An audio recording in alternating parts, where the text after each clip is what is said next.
Hey guys, welcome back to our walkthrough of classic poetry. Today I want to go over the poem called A Prayer, which is by one of my favorite poets of all time, the American poet Sara Teasdale.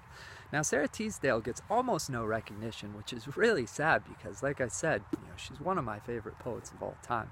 She wrote a bunch of just short and witty and to the point, mostly romantic poetry.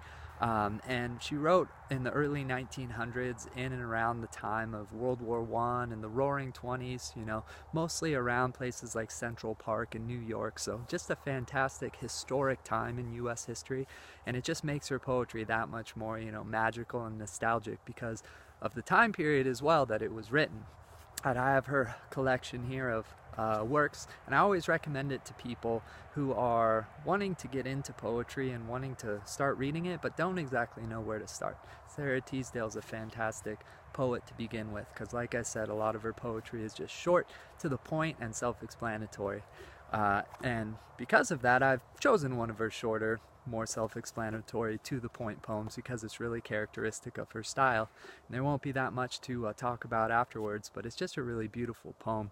So as always, it's written down below so you can follow along as I read aloud, and then we'll talk just a little bit about it afterwards because I can't help myself. So here's a prayer.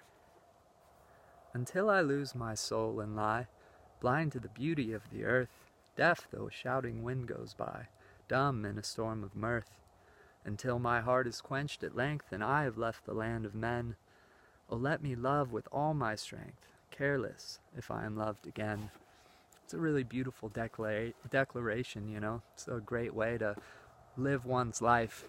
And the one part that you might have missed, because I missed it the first couple of times I read this poem, is how significant the title of this poem actually is, because it really gives us a clue into the state of mind she was in when she wrote the poem.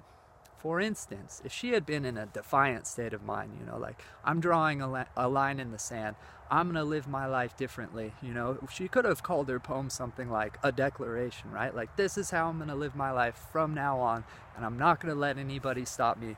I'm gonna love with all my strength, and I don't care if I'm loved again, right?